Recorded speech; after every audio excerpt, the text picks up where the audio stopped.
de diálogo plural que nos permite a los legisladores escuchar y tomar en consideración los argumentos, propuestas, análisis de los especialistas en los temas que forman parte de la agenda legislativa.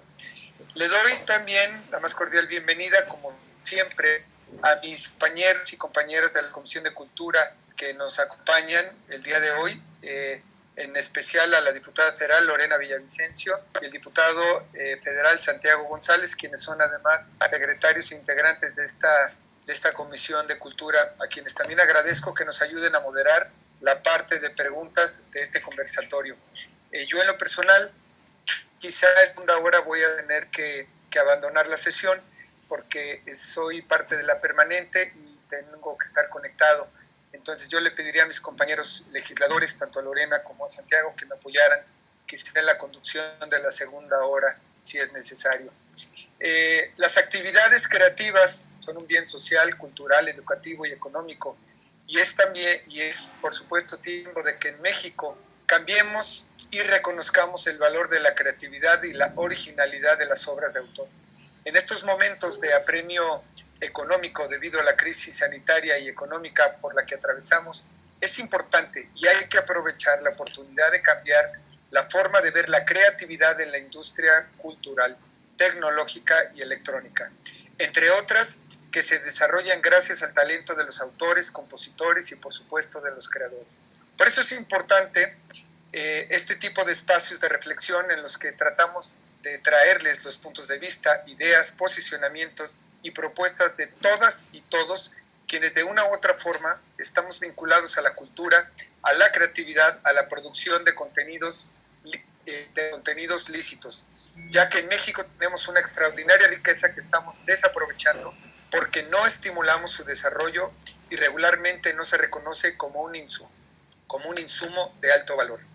Pese a que la creatividad se traduce en conocimiento, sensibilidad social, empleo, producción, inversión, divisas y mucho más, en nuestro país no estimulamos su crecimiento y esto lo podemos observar del núcleo familiar, evidentemente. Y esta secuencia de castigo la vemos también en los esquemas de la industria, donde pese a que el modelo de negocio en que sustentan gran parte de sus actividades se basa en los contenidos, paradójicamente lo que no se retribuye a los creadores de esos contenidos originales. Con este modesto espacio queremos abonar a la reflexión de que necesitamos cambiar este estado de castigo y en cambio empezar a promover el estímulo, el trato justo al valor de las contribuciones de los autores, creadores y compositores. Hoy trabajamos sobre una propuesta de reforma de Ley Federal de Derechos de Autor para este fin, reconocer el valor de la creatividad en México y generar con ello un impulso a la cultura. Reconocer la cultura y lograr que con ello se invierta en ella, en sus contenidos de arte, educación, entretenimiento, conocimiento y mucho más, que todos necesitamos y disfrutamos en plataformas análogas y digitales. Los invito justamente a reflexionar sobre ello y a sumarse en esta urgente necesidad y la revaloración de los autores y creadores, de su talento infinito y la original creatividad que poseemos en México. Pero bueno, sin más preámbulos, les doy la más cordial bienvenida a nuestros panelistas e invitados. Y para el tema Visión de Creadores y la Industria Cultural, participarán el ingeniero Bernardo Aguilar Calvo, director general para Europa de la Secretaría de Relaciones Exteriores del Gobierno de México. El maestro José Manuel Hermosillo Vallarta, abogado e investigador en materia de cultura. Y la licenciada Adriana Servín Villada, directora de Relacionamiento con Gobierno del SAP México. Por supuesto, también envío un saludo a José Elías Moreno, Pepe Elías Moreno, presidente de la Asociación Nacional de Intérpretes de la ANDI, quien en esta ocasión no pudo estar con nosotros por causas de fuerza mayor. Esperamos que pronto se recupere de salud y ya acordaremos para que nos acompañe en una próxima sesión. Y finalmente, en este primer bloque escucharemos la conferencia magistral de Carlos Anaya Rosique, presidente de la Coalición por el Acceso Legal a la Cultura, CALC. En el segundo tema, pues ya tendremos la participación del licenciado Carlos Rodrigo Vázquez Roset, quien estará viendo la visión filosófica de la copia privada en América Latina, y también tendremos la participación del doctor Santiago Schuster Vergara, quien es académico de la Universidad de Chile. Y bueno, comencemos, y me gustaría dar paso precisamente a este primer tema, que es la visión de los creadores y las industrias culturales. Así que cedo la palabra hasta por 5 minutos a Bernardo Aguilar Calvo, quien es director general para Europa de la Secretaría de Relaciones Exteriores. Bienvenido, es un gusto saludarte, Bernardo.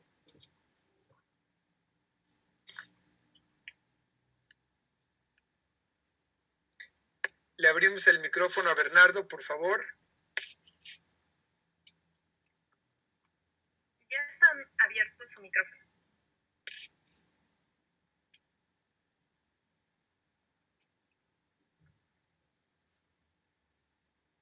¿Se encuentra conectado, Bernardo? Se desconectó. Podemos seguir con el otro. Bueno, no sé si José Manuel Hermosillo esté también listo con su presentación, si está conectado José Manuel Hermosillo, quien es abogado e investigador en materia de cultura. Adelante, con todo gusto, legislador Mayer, un gusto saludarlo por esta vía, a los legisladores que nos acompañan y las legisladoras. Tuve oportunidad de leer la iniciativa. Quiero decirles que en el consenso, pues, con el despacho y algunos expertos, ¿sí me escuchan bien ahí todos? Sí, adelante. Comentaba, pues, que en ese consenso y de esa revisión, consideramos que a la copia privada sí, pero así no. Del proyecto sobre que trabaja la Comisión de Cultura de la diputada, lo veo viable, un muy buen proyecto, el argumento es sólido, es actual. Sin embargo, es importante también señalar que hay determinados aspectos que se obvian y otros que se encuentran al margen del proyecto de la propia comisión. Aspectos que, en mi opinión, ponen en riesgo la viabilidad de este importante derecho. La participación de los distintos colectivos titulares de la compensación y el mecanismo de recaudación y adaptación de este derecho del proyecto de ley, si de lo que se trata es que los titulares reciban una compensación, como comentaba el legislador Mayer, equitativa, justa, lo cual exige también articular un sistema fiable, con reglas claras para dar certeza jurídica a quienes invierten en esta industria y quienes también tienen la necesidad de acceder a los contenidos. Los aspectos que he mencionado requieren de un consenso amplio que deberá estar reflejado en la norma finalmente aprobada, y ello no solo para garantizar una mayor certeza jurídica, sino también para evitar la adopción de un sistema débil que tardaría muy poco en colapsar debido a la infraestructura que ya tiene la tecnología, su dinamismo y la economía de las ideas. En mi opinión, es oportuno y además es necesario el consenso de los acreedores y de los deudores. Cualquier norma o resolución que se adopte estableciendo un listado de soportes equitativos o aparatos sujetos al pago de compensación, así como la tarifa aplicable a cada uno de ellos, sin un consenso previo con la industria, está condenada al fracaso, en mi opinión. Es necesario entonces prever mecanismos de negociación entre titulares de derechos y la industria, esto es, entre acreedores y deudores, para determinar en primer lugar qué aparatos, equipos y soportes son idóneos para la reproducción de obras literarias, musicales y audiovisuales, todos ellos vinculados con las industrias creativas o las empresas creativas y culturales. También, en mi opinión, habrá que determinar en qué grado se utilizan dichos aparatos, dispositivos y soportes para dichas obras, así como el daño que tales provocan a los titulares de derechos en cada modalidad de reproducción, libro, música y audiovisual. Por tanto, el listado de equipos, aparatos y soportes como estimación del daño y la determinación de tarifas tiene que realizarse de común acuerdo con la industria y apoyándose en estudios económicos fiables e independientes, serios y en hábitos de consumo. Otro consenso necesario es el de los titulares de derechos para determinar su participación en la compensación. La iniciativa contempla un artículo 40 quintus del proyecto que nos da una primera respuesta, Pero si nos concentramos en el caso de la música y del audiovisual, la primera crítica que cabe hacerse es porque los autores reciben un 50% de la compensación. ¿Acaso existe algún estudio económico que demuestre su aportación al conjunto de la obra? ¿Es más valiosa que de los artistas, por ejemplo? Repito la pregunta, ¿acaso existe algún estudio económico que demuestre que su aportación al conjunto de la obra es más valiosa que la de los artistas, por ejemplo? La segunda crítica que cabe es del mismo modo. ¿Qué caso de los autores de la obra audiovisual la norma apunta a una distribución entre colectivos? Me refiero a guión, dirección, composición, música, fotografía, etcétera. No predetermina distribución alguna entre los intérpretes y los ejecutantes, el caso de la música, ni entre los autores y los músicos, caso del audiovisual. Y el último consenso, que es importante mencionarlo y que a mí me ocupa y me preocupa, es que este consenso es de los titulares y los poderes públicos para la administración del derecho. El indautor debe jugar el papel que garantice la participación de los distintos titulares de la compensación de estos colectivos y dar certeza jurídica al mecanismo que asegure la recreación y administre este derecho. El indautor bien podría jugar el papel de árbitro o mediador entre las partes en la búsqueda de estos consensos. La presentación final, pues por respeto al tiempo, la envié vía electrónica y también está a su disposición de los que están interviniendo en este conservatorio. Muchas gracias. Muchísimas gracias, José Manuel Hermosillo, quien es abogado e investigador en materia de cultura. Muy importante tus apreciaciones y te agradezco, como dices, que nos hagas llegar completas las observaciones. Están las respuestas sobre las preguntas que están y también la participación del indautor con este tema, y esto estoy seguro que nos va a ayudar a fortalecer justamente esta iniciativa, estas dudas que tienes. Me gustaría ver si ya está nuevamente conectado Bernardo Velar Calvo, para que le abran su micrófono, por favor, quien nos dará también unas palabras hasta por 5 minutos. Él es director general para Europa de la Secretaría de Relaciones Exteriores. Si se encuentra conectado, avísame, por favor, Andrea, para darle el acceso. Aquí estoy, diputado. Gracias. Bienvenido. Gracias. Tienes hasta por 5 minutos la palabra, Bernardo. Bienvenido y un honor tenerte con nosotros. Gracias. Gracias por la invitación, diputado. Gracias a todos y a todas. Los saludo con mucho gusto. No sé si se vea en su pantalla esta presentación. Sí, sí se ve. Que estoy haciendo. Bueno, pues gracias nuevamente por la invitación. Yo quiero darles un poco el panorama en Europa. Soy director general para Europa, como me presentó el diputado Mayer, sobre la retribución y a la reactividad de los derechos de autor, en particular para la copia privada. ¿Cuál es la situación en Europa? Para tener un poco de contexto internacional.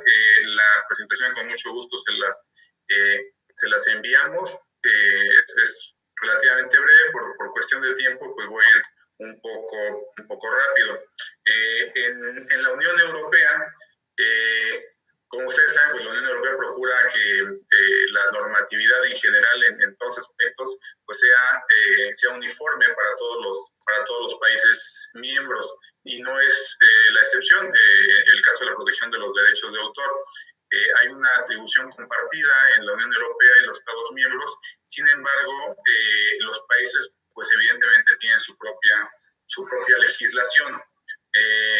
En prácticamente en todos los países de la Unión Europea, bueno, en general, la protección de los derechos de autor se inicia en el momento en que se crea la obra. Es decir, no se tiene que hacer una solicitud oficial ante alguna autoridad para tener ya los derechos de autor. Ahora, si se quiere hacer ya de una manera explícita, el autor puede adjuntar una mención de derechos de autor a la obra, o el texto, reservados todos los derechos, o el símbolo de copyright. La duración de la protección de los derechos de autor es hasta 70 años, pero ahí sí quiero recalcar el asunto de los derechos a partir de que se está creando la obra. Estoy tratando de pasar a la siguiente diapositiva. Bien. En el 2001, la Unión Europea señaló que los Estados miembros debían de normar dentro de sus políticas nacionales la copia digital privada, es decir, limitar o exceptuar el derecho de la reproducción en el caso de las copias efectuadas por una persona física para uso privado y siempre que los titulares reciban a cambio una compensación equitativa. Y lo que rige en la Unión Europea es el levy system, que es un sistema de compensación en el cual se instrumenta un impuesto a los aparatos electrónicos que almacenan material protegido con derechos de autor, y la recaudación de estos impuestos se transfiere a los dueños de los derechos. Esto aplica el levy system en muchos de los países de la Unión Europea. Algunos en los que no se ha implementado este sistema básicamente son Chipre, Irlanda, Luxemburgo, Malta y Reino Unido, aunque, bueno, como sabemos, Reino Unido ya no pertenece a la Unión Europea desde hace algunos meses. Aquí está un ejemplo de lo que se aplica en el impuesto para aparatos electrónicos para almacenar obras que incluyan derecho de autor. Está la tabla en euros, viene el dispositivo, el país en el que se aplica el impuesto y el monto en euros. Eso se lo dejo en la presentación. Y rápidamente veremos algunos ejemplos de algunos países donde se aplica los impuestos por derechos de autor. En Alemania, por ejemplo, se permite, siempre que no tenga fines comerciales y provenga de un modelo legal, cuando se incluye en el archivo personal, la reproducción se efectúa en papel o con alguna técnica fotográfica, para algunas pequeñas partes de trabajos publicados en periódicos, para obras que hayan estado agotadas al menos 2 años, obras musicales, libros, publicaciones, será necesario un consentimiento por escrito, a menos que sea una transcripción manual, y el pago o la remuneración por parte del fabricante de los dispositivos de almacenamiento se requiere por parte del fabricante, y dependerá del grado de uso de los dispositivos, la capacidad de almacenamiento y si se pueden regrabar. En el caso de España se permite la copia privada, está considerada como un límite al derecho exclusivo de los titulares, es solo para uso privado, beneficia a autores que son compensados y a las personas que buscan acceso a la reproducción de obras de forma legal. La compensación es el pago por parte de los fabricantes de los dispositivos y como los adquirentes fuera del territorio español. También son responsables solidarios los distribuidores, mayoristas, minoristas, que sean sucesivos adquirientes de los dispositivos. En Francia, la remuneración está destinada a los autores, productores e intérpretes. Los apoyos y las tasas de remuneración, las condiciones de pago, están determinadas por la Comisión de Remuneración del Ministerio de Cultura. Esta comisión, el año pasado, a fines, estableció nuevas escalas de remuneración para USBs y tarjetas de memoria, y tiene una distribución del 75% de lo recaudado para creadores, autores, editores, artistas, y el 25% para acciones de apoyo, que esto es interesante, a la creación, difusión, presentación en vivo y formación de artistas y autores. En Italia, el pago es a cuotas de dispositivos, se establecen por el Ministerio de Bienes y Actividades para la Cultura. La Sociedad Italiana de Derechos de Autor es la responsable del cobro y reparto de las remuneraciones, pero el Tribunal de Justicia de la Unión Europea en 2016 señaló que es una acción contraria al derecho de la Unión Europea. Hay un nuevo borrador es el que está trabajando, y se prevé la aplicación de compensación monetaria a relojes y teléfonos inteligentes. En otros países, en Países Bajos, consideran su legislación nacional el levy system. En Bélgica hay industrias creativas que formaron organizaciones dedicadas a la recolección de los impuestos del levy system. En Suecia también está la ley de copia privada, considera una compensación por la pérdida de ingresos por la copia legal de música. En Reino Unido es ilegal realizar una copia privada de cualquier material protegido con derechos de autor.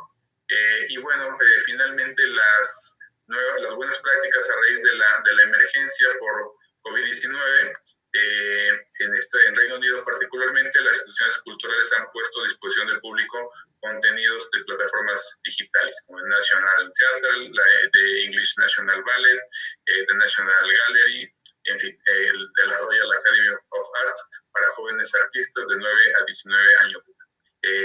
Pues es muy rápido y muy breve. Les agradezco mucho que estén leyendo y escuchando esto, y estoy a sus órdenes en la Secretaría de Relaciones Exteriores. Gracias, diputado Mayer. Muchas gracias al ingeniero Bernardo Aguilar Calvo, quien es director general para Europa de la Secretaría de Relaciones Exteriores. Esta información, si nos las pueden hacer llegar, por favor, se la vamos a agradecer para poderla compartir con todos, y pedirte si puedes continuar conectado por si hay alguna pregunta, Bernardo. Muchísimas gracias. Y antes de la ponencia magistral, me gustaría darle la palabra también hasta por 5 minutos a la licenciada Adriana Servín Villada, quien es directora de Relacionamiento con Gobierno de SAP México. Así que adelante, por favor, Adriana Servín Villada. Muchísimas gracias. Buenos días a todos. ¿Me escuchan? Sí, se escucha. Adelante. Perfecto. Muchísimas gracias. Pues buenos días a todos.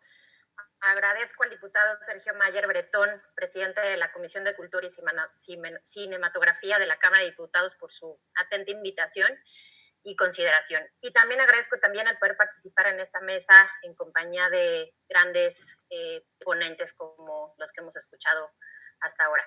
Y me gustaría comenzar hablando sobre la importancia que tiene la democratización de la cultura como un eje importante para el desarrollo de un país. Y la verdad es que no lo puedo visualizar sin que coexista la creación e innovación para el cumplimiento de la misma. Pero tampoco puedo visualizarlo sin la existencia de las tecnologías de la información como un habilitador de la cultura en México. Hoy, el sector de tecnologías de la información ha sido reconocido como un sector esencial en tiempos de COVID-19. Y esto es por la gran importancia que tiene por su impacto en la transversalidad de todos los sectores e industrias, incluyendo desde luego el sector cultural por su impulso en la creación, innovación y difusión de la cultura. Las nuevas tecnologías y modelos de distribución han provisto a los titulares de derechos de autor de mayor control sobre su explotación de sus obras y con nuevas oportunidades de remuneración, que incluso han cambiado profundamente los modelos de negocio en cuanto a la cultura se refiere. Y es por esto que al sector de tecnologías de la información nos ocupa el alcance que tiene la iniciativa de reforma a la Ley Federal de Derechos de Autor respecto de 5 puntos que me voy a permitir resumir. Y es primero respecto a la interpretación equivocada que pudiera llegar a darse sobre los sujetos obligados al pago de una remuneración compensatoria por concepto de copia privada. Y me refiero a la posible afectación a los fabricantes, comercializadores, distribuidores, importadores o incluso los desarrolladores de tecnología.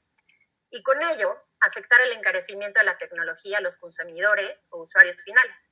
Y por tanto, inhibir el correcto desarrollo de la economía digital que estamos viviendo al día de hoy.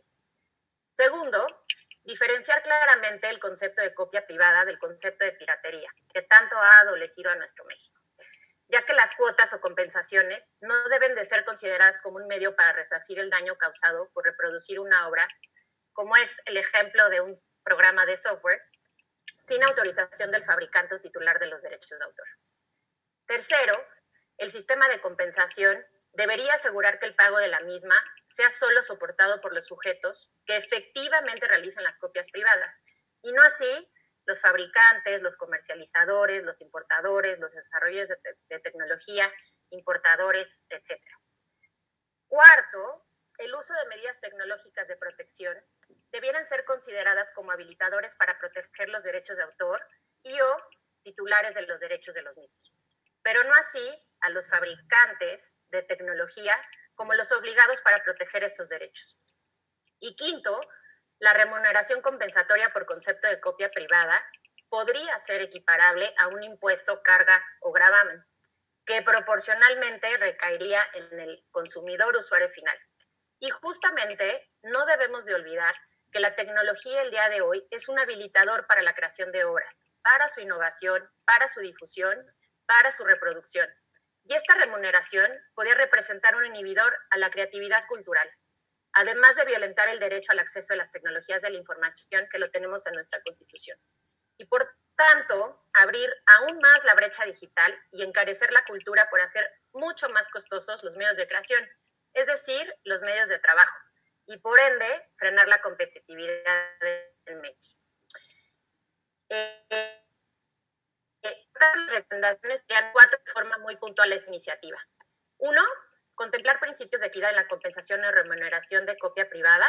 2, aprovechamiento de las tecnologías como medio de protección a los autores y titulares de los derechos de autor, pero no como sujetos obligados para pagar una remuneración compensatoria. 3, privilegiar los derechos de autor contemplados en nuestra legislación y tratados internacionales y evitar una remuneración permisiva que origine y aumente la piratería. 4 y último, que la iniciativa de reforma no contravenga lo establecido en el TEMEC, que estará pronto en vigor, sobre facilitar el comercio de bienes y servicios. Y bueno, hasta aquí mi intervención, no sin antes felicitar al diputado Mayer Bretón por este conservatorio y confirmar el compromiso de poder continuar contribuyendo desde el sector de tecnologías de la información a la construcción de esta iniciativa a favor de la cultura del país, de los ciudadanos y de todos los sectores involucrados. Muchísimas gracias. Muchísimas gracias, Adriana Servín Villada, quien es directora de la Relacionamiento con Gobierno de SAP México. Gracias por tu participación, muy importante. Y también te pediría que nos acompañes por si hay alguna pregunta de parte de quienes están participando a través de las redes. Y bueno, ahora sí, me gustaría pasar a esta ponencia magistral de un gran amigo que tiene pues mucha experiencia en estos temas. Antes de comenzar esta ponencia, quiero reiterar que es un honor para la Comisión de Cultura y Cinematografía tener la presencia de todos ustedes, y en especial justamente a mi amigo don Carlos Anaya Rossi, que es presidente de la Coalición por el Acceso Legal a la Cultura, CALC, que haya accedido a participar en este conversatorio. Y sin duda será muy interesante para todos nosotros escuchar su ponencia y su punto de vista. Así que, pues adelante, querido Carlos, bienvenido. Sí, yo ya estoy, por alguna razón, no sé si me escuchan. Sí, perfecto.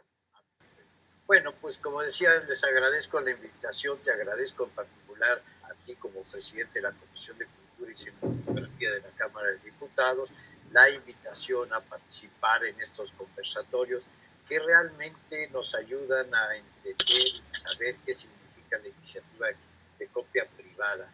Antes de pasar a leer la ponencia, no tengo esta habilidad de memoria de hablar.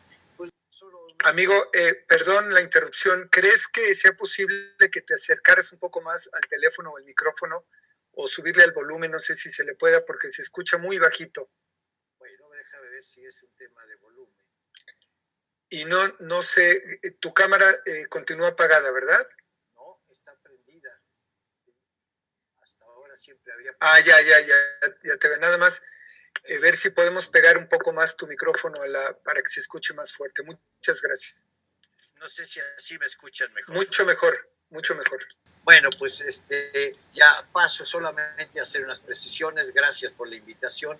A Bernardo Aguilar, felicidades. Creo que la información que nos da de lo que sucede en Europa es muy, muy interesante. Nos permite saber que la iniciativa va por un camino interesante. Y por otra parte, precisarle a José Manuel Hermosillo, con quien me une una gran amistad, que cuando menos por parte de los creadores existe un consenso. A la licenciada Adriana Servín le quiero señalar que no hay ninguna contradicción entre la democratización de la cultura y el acceso a las tecnologías de la información. Eso es algo que tendríamos que tener muy preciso. En fin, son solamente precisiones que no afectan en nada la estructura y argumentación que cada uno ha tenido hasta ahora. Bueno, empiezo la ponencia y les pido paciencia. Quizá va por caminos distintos a los que se han estado abordando. Al hablar de su actividad, José Martí decía: mi trabajo es cantar todo lo bello, encender el entusiasmo por todo lo noble, admirar y hacer admirar todo lo grande. Hemos escuchado diversas ponencias sobre los elementos jurídicos, económicos, industriales. Hemos oído la voz de quienes se definen como defensores y de representantes de organizaciones de usuarios, de los representantes de Internet y de cámaras industriales del sector cultural. Se ha hablado de modelos de negocio y de las sociedades de gestión colectiva. También se ha hablado de derechos de autor, de la importancia de la cultura y de las industrias creativas. En fin, han sido unos conversatorios ilustrativos. Sin embargo, poco se ha hablado del sujeto fundamental de la ecuación, el que detona toda la propuesta. Las personas dedicadas a la creación, interpretación, difusión cultural y el derecho que tienen a vivir de su trabajo, a obtener una remuneración por el mismo, porque la creación es trabajo y no algo que se haga en los ratos libres cuando se pueda, como en muchas ocasiones se consigue. La Constitución Política de los Estados Unidos Mexicanos ampara el derecho al trabajo y el derecho a recibir una remuneración por el mismo. El trabajo, por sus características, no solo significa operar una máquina o dar un servicio, sino, y de manera importante, integra también al trabajo intelectual, de generación de contenido de toda índole, manifiestos en elementos intangibles y expresiones tangibles. El trabajo de la cultura es un ejemplo y para su comprensión se engloba en las llamadas industrias creativas y en particular en las industrias culturales. La Organización Internacional del Trabajo reconoce a los creadores como agentes culturales, como modalidad del concepto de trabajador. Dada esa base, los invito a reflexionar sobre algunas preguntas que se apoyan en lo expresado por don Efrén Huerta y don Fernando Zapata, además de lo señalado por la maestra Lucía Carreras en el cuarto conversatorio. El maestro Efrén Huerta termina su exposición con una lapidaria y espero no profética conclusión. Si no cuidamos y preservamos a los creadores, dice, protegemos sus derechos y estimulamos su trabajo, el siglo XXI será, sin duda, la tumba del pensamiento. Así de ser, si como dijo a su vez el doctor Fernando Zapata, en todos los conceptos y visiones que se han señalado en estos conversatorios, se olvida el necesario equilibrio que debe existir entre el desarrollo tecnológico y los contenidos. Lucía Carreras fue muy enfática y palabras más o palabras menos dijo: no de ahora, sino desde antes, los creadores estamos desprotegidos, no contamos con seguro social y jubilación, como tampoco con otros beneficios de ley. Muchos vivimos al día y entre proyectos.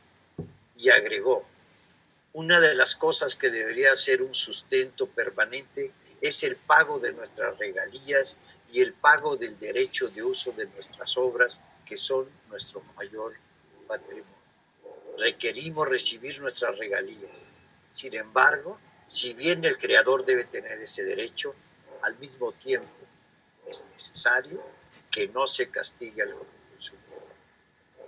Terminó su exposición señalando que los grandes corporativos deben asumir su responsabilidad en este sentido para que el acto creativo sea remunerado adecuadamente. El derecho al acceso a la cultura está señalado en las diversas leyes. En la Ley General de Cultura y Derechos Culturales, los usuarios lo tienen garantizado y lo que hace falta, en su caso y para que el circuito esté completo, es realizar un acto de justicia social y lograr el respeto al derecho a la remuneración por el trabajo de la comunidad artística y cultural. Podría tomar el camino de hablar sobre las leyes, reglamentos, acuerdos, contratos, que muestren la injusticia en la que actualmente se encuentran los agentes culturales frente al desarrollo de las tecnologías, para ir por un camino seguro. Pero esa no es mi área de experiencia. Prefiero hacer la reflexión desde lo que siempre he sido, un preguntón, desde los cuestionamientos. Sobre esa base me pregunto, ¿es la comunidad artística y cultural parte fundamental de la ecuación que permite abordar la copia privada? Tiene que serlo, sin duda. La iniciativa que hoy nos convoca aspira a cerrar el proceso abierto en 1996 al regular la copia privada y no haber definido los sujetos obligados. Esta falla en la técnica legislativa trae como consecuencia una injusticia, que no sea tomada en cuenta la persona generadora de contenidos, el titular de los derechos. Se olvida que gracias a la existencia de contenidos creados por los agentes culturales, se puede tener una obra objeto de la copia privada. Los fabricantes ganan al promover la capacidad de sus dispositivos para integrar contenidos, la posibilidad de verlos y también almacenarlos. Los usuarios se benefician al poder acceder a diversos contenidos para su conocimiento y goce. Todos parece, sin embargo, me pregunto, ¿y los creadores?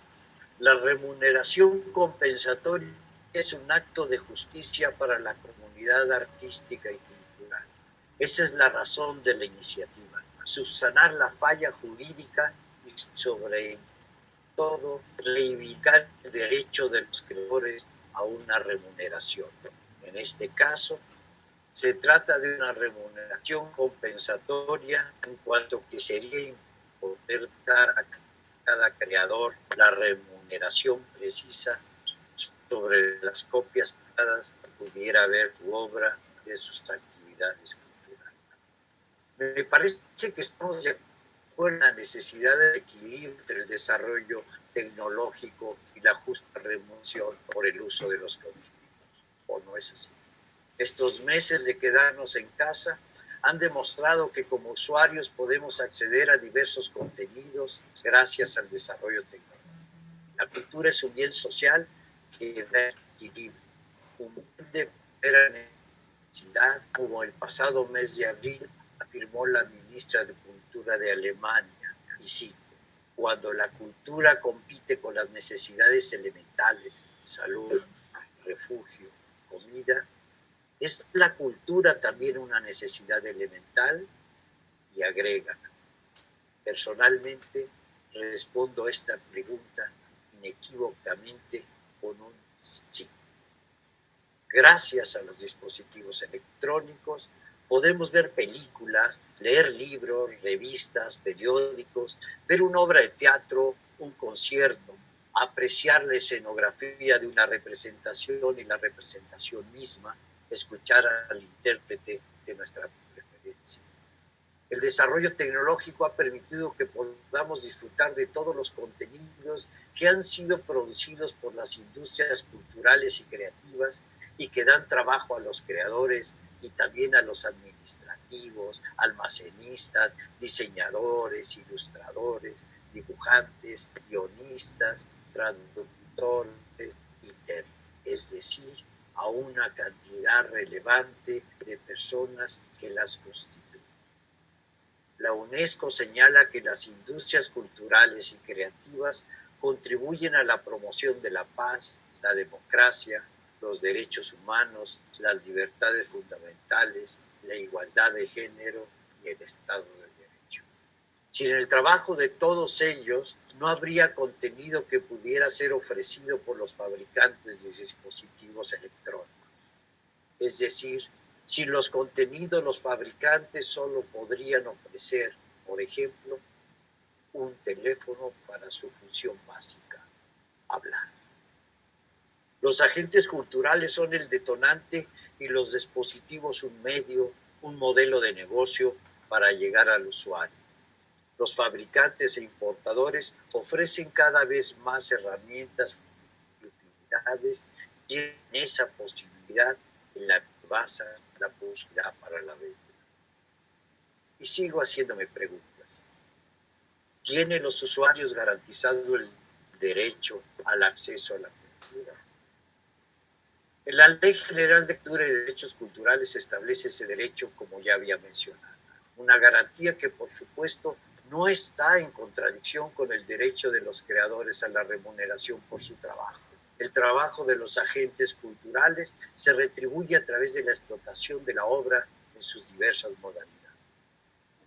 La creación, la actividad de la comunidad artística y cultural es, sin duda, trabajo. Entonces, pregunto, ¿las personas que se dedican a la actividad cultural deberían tener la posibilidad de vivir del fruto de su trabajo? Los agentes culturales ejercen un trabajo, por supuesto, y hay que dejar a un lado la idea romántica de que el artista solo quiere ser conocido y vive al borde de la crisis existencial. Lo mismo que la idea de que los creadores tienen éxito siempre y obtienen grandes beneficios económicos. Sí, hay unos y otros.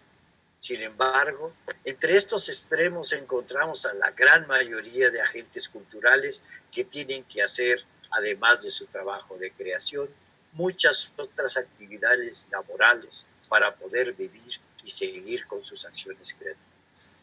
Todas las personas dedicadas a la creación, a la interpretación, deberían poder dedicarse de manera fundamental a la actividad. ¿Cuántas personas que escriben conocemos que vivan de sus regalías? ¿Cuántas personas dedicadas a la dirección de cine, de teatro, de danza? ¿Cuántas personas dedicadas a la danza, a la escenografía? La UNESCO, en un estudio publicado el año 2019, señala que la inmensa mayoría de los artistas ganan menos que la mayoría de los demás trabajadores. Sí, la actividad creativa de interpretación es un trabajo y como tal debe ser remunerado y abordado con perspectiva de género. En fin, mis reflexiones me llevan a buscar respuesta a una pregunta que inquieta. ¿Cómo recuperarán los creadores esta remuneración compensatoria?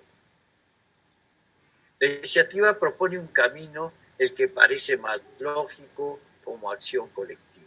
En este caso, cada agente cultural deberá acudir a la sociedad de gestión colectiva que le corresponde, sea o no socio, para ejercer su derecho como agente cultural y cumplir con sus obligaciones de ciudadano. Si hubiera otras y viables opciones, indudablemente hay que tomarlas en cuenta.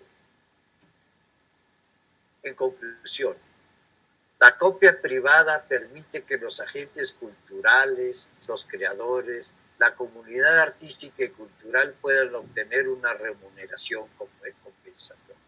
Es un imperativo ético, un acto de justicia que les debemos como sociedad que nos beneficiamos de sus obras, que les deben los fabricantes que viven de la posibilidad de agregar y difundir estos contenidos mediante sus dispositivos. Les pido que cuando vayan a leer un libro, a ver una película, a escuchar una pieza musical, ver una obra de teatro, por ejemplo, piensen si esa obra, si esa película hubiera llegado a sus manos sin que alguien le hubiera escrito, lo hubiera filmado, actuado, etc. Piensen si es un acto de justicia que esos creadores tengan la retribución por su trabajo. Piensen en eso y piensen en que la copia privada permitirá que haya más libros, más películas, más obras de teatro, más creaciones plásticas, más arte aplicado como expresión individual, colectiva o de una comunidad, porque ese pago compensatorio permitirá que sigan creando. Estoy convencido de que la defensa de la cultura parte de la defensa del acto creativo. Lo que nos hace distintos en nuestra salida al mundo es nuestra cultura, esa que produce las comunidades, los individuos, las industrias culturales de los que actuamos en el país. Es un país que está dentro de los 5 con mayor diversidad de oferta de cultura.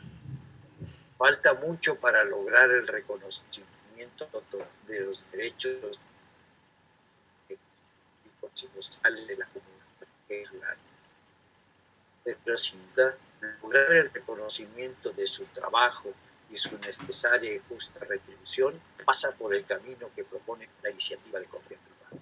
Ese es el paso siguiente, un acto de justicia social con los agentes culturales. Son trabajadores en el amplio concepto del término y por tanto tienen derecho, como todos los demás, a vivir de su trabajo. No más, no menos. Muchas gracias. Muchísimas gracias. Extraordinaria ponencia de nuestro amigo Carlos Anaya Rosique, quien es presidente de la Coalición por el Acceso Legal a la Cultura. Muy importante tu postura. Y les aviso también que tanto el ingeniero Bernardo Aguilar como José Manuel Hermosillo ya nos hicieron llegar sus propuestas, sus ponencias, para que los que quieran solicitarlas lo puedan hacer a través del correo electrónico que siempre les he dado, que es el de la secretaria técnica de la Comisión de Cultura, que es andrea.sanchez@diputados.gov.mx. Todos los que quieran tener la presentación tanto del ingeniero Bernardo Aguilar como de José Manuel Hermosillo, y también le voy a pedir a nuestro amigo Carlos Anaya si nos quiere hacer llegar su ponencia para que se pueda compartir con todas las personas. Entonces, para darle seguimiento, a mí me gustaría, por favor, cederle la palabra a la diputada Lorena Villavicencio para que me ayude a moderar la participación y las preguntas hasta por 10 minutos. Va a ser el diputado Santiago, diputado. Primero entonces, Santiago, y después perfecto. Entonces cedo la palabra a mi compañero, el diputado Santiago Soto, quien siempre me ha, de manera generosa, ayudado a compartir, a llevar a moderar, en este caso nuevamente, las preguntas hasta por 10 minutos. Yo en un ratito tendré que salir y le pediría entonces a mi compañero Santiago que continuara la moderación y que la diputada Lorena llevara también el tema de las preguntas en la segunda sesión. Muchísimas gracias por el apoyo a los dos. Adelante, Santiago. ¿Qué tal? Primero que nada, diputado presidente, muchas gracias. Le quiero igualmente agradecer a todos nuestros ponentes, al ingeniero Aguilar, al licenciado Hermosillo, y de igual manera al maestro Carlos Anaya, así como a la licenciada Serví, su valiosa participación para que quienes aquí participan, no solamente como panelistas, sino también como interesados en el tema, podamos entender en qué consiste este tema de la remuneración compensatoria por motivo de la copia privada. De igual manera, la bienvenida a mi compañera Lorena Villavicencio, diputada por la Ciudad de México. Muchas gracias, Lorena. Diputado presidente, pues sí, ya tenemos algunas preguntas. Una de ellas es por parte de Carlos Anaya. Él nos pregunta, ¿cuál es el cálculo de recuperación monetaria para las sociedades de gestión en caso de aplicarse la iniciativa? Si alguno de los ponentes tiene respuesta, pues les pediríamos que nos hagan... ¿Es homólogo de Carlos o es pregunta de Carlos? La pregunta la hizo Dobrina Cristeva. Dobrina Cristeva es quien hace la pregunta. Para Carlos Anaya. Sí. Bueno, el cálculo para cada uno de los dispositivos y todo está en función de algunos estudios y vienen agregados a la iniciativa. ¿Sí me escuchan? Sí, adelante. Él escucha, maestro. Está en cada uno, hay una serie de cálculos que hicieron en el segundo conversatorio estuvo la gente del CIDE explicando y hablando cómo es que había, cuál es su estructura para poder llegar. Para cada uno de los dispositivos hay un elemento, se toman diversos elementos para tomarlo. Hoy yo no tengo a la mano esta información en particular para poder generar, pero con mucho gusto, si nos deja su correo, yo pediré que desde la CAL puedan enviarle la información. Claro que sí. Cómo no, muchas gracias al maestro Carlos Anaya. Igualmente, para José Manuel Hermosillo, de parte de Jorge García, él pregunta, ¿cómo evitar que este consenso atraiga a sujetos obligados que quieran evitar la compensación de la copia privada? Adelante, licenciado José Manuel. Gracias. Miren, si ustedes revisan la iniciativa, que es de la que parte mi participación, la que de manera detenida me di el tiempo para tratar de entenderla y asegurar lo que expuse, y es precisamente al lograr esos consensos, donde estén los titulares de derechos y las empresas, las que permitan llegar a ese acuerdo, a determinar en metodologías, en investigaciones reales, lo que se debe plasmar en la ley. Comentaba ahorita mi compañero Carlos Anaya, del que también aprecio bastante y le tengo absolutamente respeto. Si ustedes ven la iniciativa, sin el ánimo de contradecir ni entrar a ningún debate, creo que la metodología no es la de los actores que deben intervenir para garantizar ese pago justo y ese impuesto que terminará determinado en un impuesto para las empresas. Es precisamente ese consenso el que tienes que lograr entre los actores directamente afectados. Y también digo que la ley no lo dice, que la iniciativa no lo dice. El indautor, en mi opinión, es cuando debe jugar un papel relevante garantizando esa justicia, esa accesibilidad, ese pago, pero jugando como un árbitro, y generando esa mediación para lograr esos consensos. Y regreso a la iniciativa, si ustedes la verifican, el que la tenga al alcance, solo verifiquen la página, ahorita les digo qué página, la página 27, y se darán cuenta, dice las cuantías y porcentajes de distribución que se proponen en la presente propuesta, ahí dice de dónde derivan. Y siendo de veras humilde con lo que estoy diciendo, ni siquiera, además, desde mi trinchera, es una opinión, es una propuesta de lo que yo observo. Agradezco bastante que se me invite y que se me siga invitando a este tipo de conversatorios, y esas serán siempre mis opiniones, basadas en documentos y buscando que se logre lo que bien expone Carlos Anaya, que en cuántos artistas, hagámonos la pregunta en este país, cuántos artistas realmente viven de sus regalías. Pero si ustedes también van al marco internacional, también van a poder ver los procedimientos para la determinación de dispositivos y tarifas. Y estos procedimientos para la determinación de dispositivos y tarifas se logran mediante consenso entre los actores directamente involucrados. Esa sería mi respuesta. Si hay algo más, con todo gusto. Correcto, qué amable, licenciado José Manuel. Y de igual manera tengo más preguntas.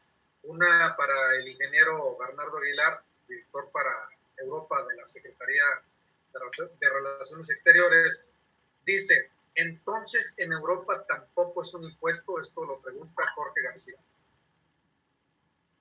Adelante, ingeniero Bernardo. ¿Se encuentra el ingeniero Bernardo todavía? Ahí está. Sí. Adelante, ingeniero. Sí, aquí estoy. Lo que les planteaba hace unos momentos es que aunque la Unión Europea determina una armonización y una uniformidad en cuanto al esquema de retribución, cada país tiene la posibilidad de implementar su propia legislación. Como sabemos, la Unión Europea tiene facultades para intervenir en algunos aspectos aspectos legales y uniformizar ciertos criterios, pero los países miembros pues son soberanos. Entonces, en este caso, hay países que se adhieren a los lineamientos de la Unión Europea y otros que no. Pero el espíritu siempre sí es, por parte de la Unión Europea, que se reciba una compensación equitativa y que ésta sea retribuida a los autores y a quienes generan, a quienes son los iniciadores, vamos, de las obras. Entonces, y se hace, como lo mencioné en la presentación, a través de una compensación sobre todo a los dispositivos en los cuales se puede almacenar esto. Correcto, qué amable, ingeniero.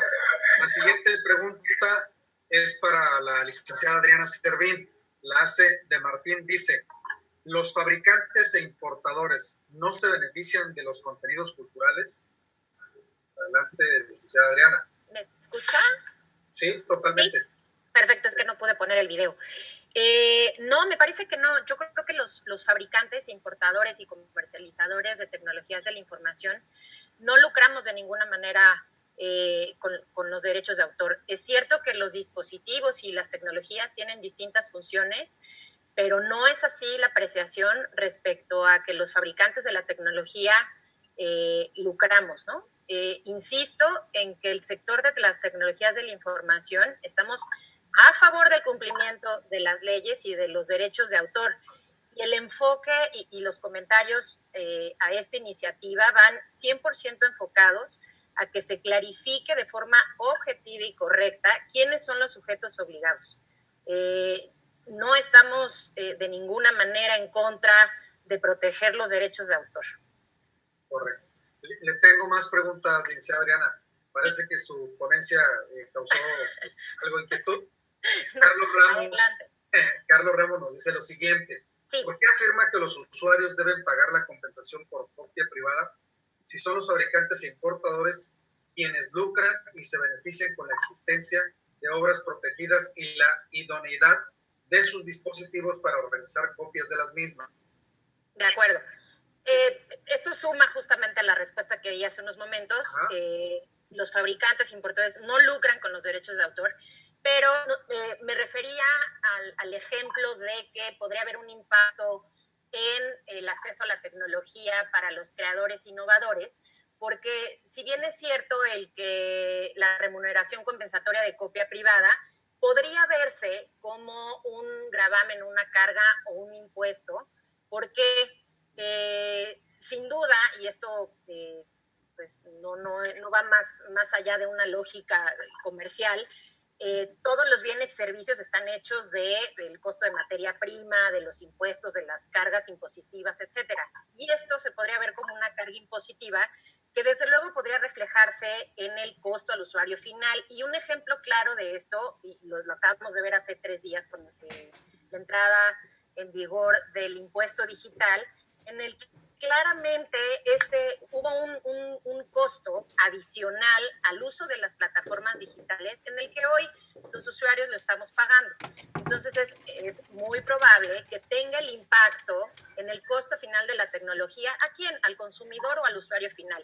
No, es una aseveración de que si esta iniciativa podría tener un impacto hacia los sujetos obligados, que en este caso podrían ser los fabricantes, comercializadores, etcétera, sería una posibilidad que esta remuneración compensatoria se viera reflejada directamente en el costo de la tecnología.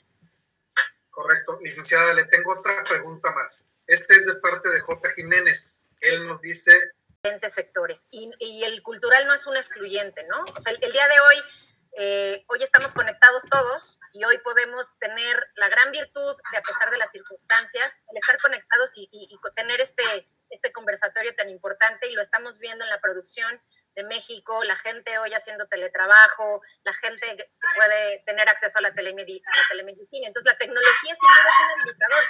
Somos un ente que puede tener un impacto transversal en todas las industrias, y desde luego uno de ellos es el sector cultural, y consideramos que no debiera ser un sujeto obligado la tecnología, sino por el contrario, un medio tecnológico para apoyar precisamente la protección de derechos de autor.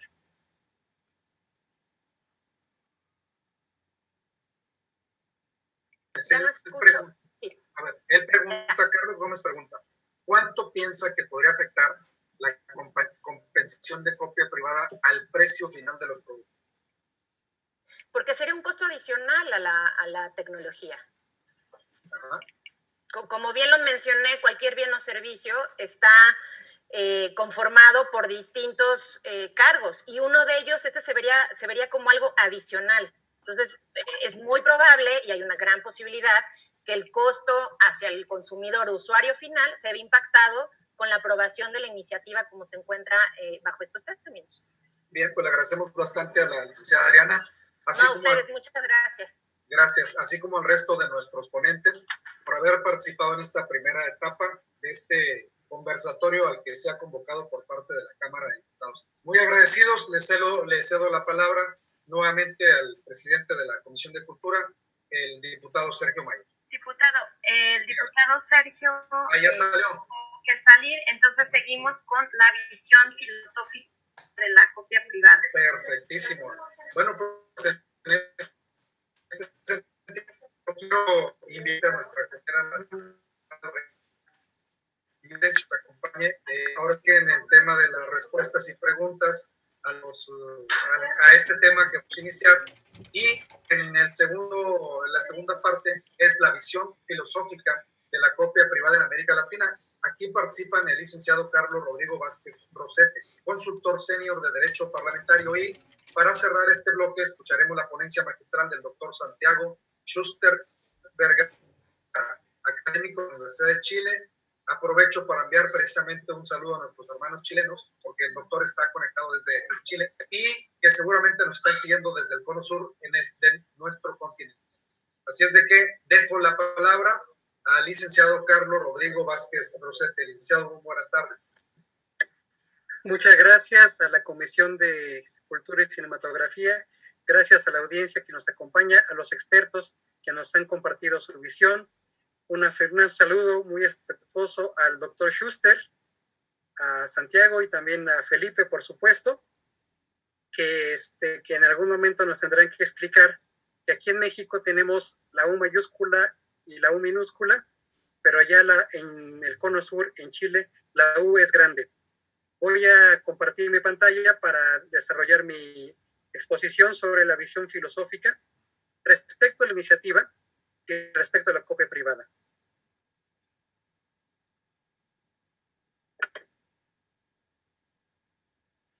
Le facilitamos, licenciada Andrea, le facilitamos al licenciado Rodrigo.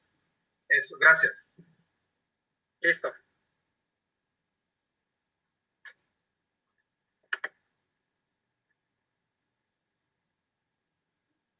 Empiezo con un fragmento de un poema de Octavio Paz que se llama Piedra del Sol, un poema espectacular, fuerte, inmenso, que dice en este pedazo en particular: nunca la vida es nuestra, es de los otros. La vida no es de nadie. Todos somos la vida, pan de sol para los otros. Los otros, todos los que nosotros somos. Soy otro cuando soy. Los actos míos son más míos y son también de todos.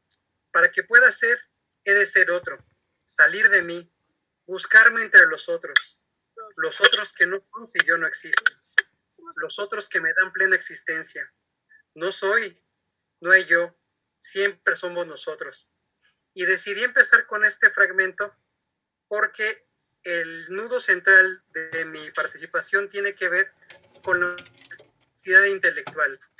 La honestidad intelectual es una decisión, es un valor que tiene que ver con la capacidad de salir de mí mismo, de salir de mi círculo, de salir de mi narcisismo para escuchar al otro y ver de qué manera lo que dice el otro es importante y de qué manera en el no yo me puedo reflejar y de qué manera el diálogo nos puede ayudar a sacar, como decíamos en anteriores minutos, los consensos mínimos para poder avanzar con base en la evidencia.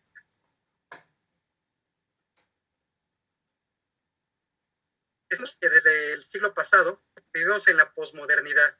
la posmodernidad, que nos implica la negación de la formalidad, la racionalidad, la organización y la búsqueda de la verdad, y un rechazo y buscación de parecer. En la posmodernidad es más importante la forma que el contenido. En la posmodernidad, los conocimientos científicos son menos importantes que la cultura popular. En la posmodernidad, lo que se emana de la razón es menos importante que lo que yo quiero, lo que yo pienso, aunque no tenga ningún fundamento. Hemos visto en muchas ocasiones grandes disertaciones llenas de aforismos, en las cuales cuando se le pregunta al expositor cuál es el fundamento, el expositor puede llegar a sentir incómodo porque siente que es violencia. Y la posmodernidad se opone, y es lo que no es, la modernidad. En la época de la modernidad, cuando se rompió con los atavismos religiosos, los atavismos espirituales, se priorizaba la racionalidad, el individualismo y el pensamiento científico, crítico y ordenado. Se buscaba llegar a la verdad, no a los hechos alternativos. En ese sentido, el derecho también pasó por un proceso de varias etapas del pensamiento y cómo se ve el derecho.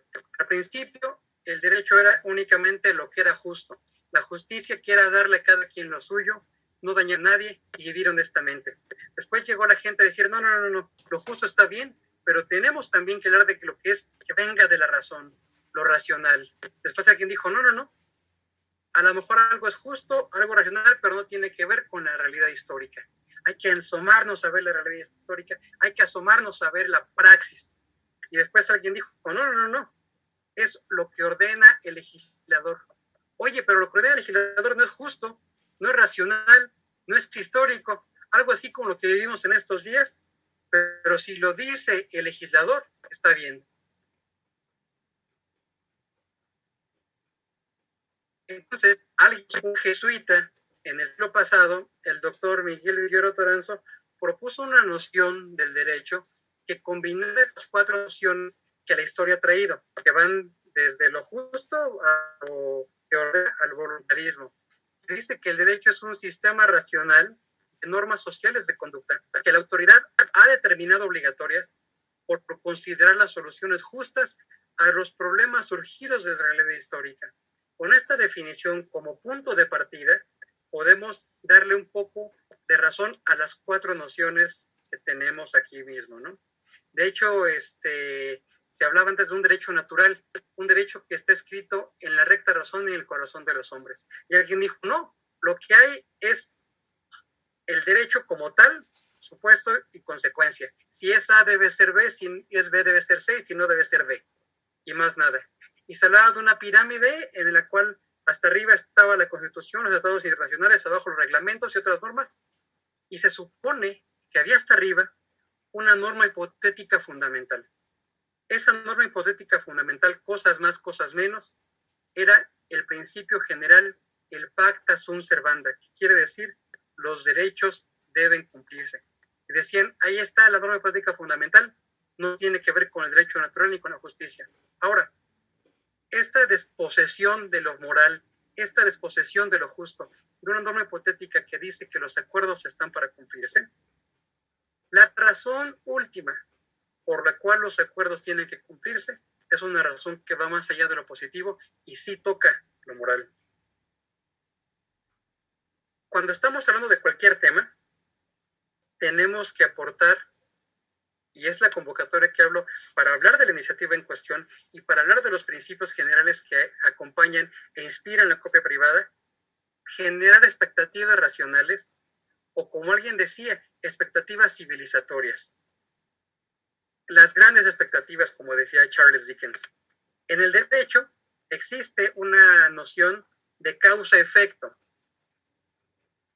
El derecho, como parte de las ciencias sociales, habla de seres humanos, no habla de ángeles, no habla de otros entes. En la naturaleza, si juntamos hidrógeno y oxígeno a una razón de 2:1, siempre de los siempre nos va a dar agua.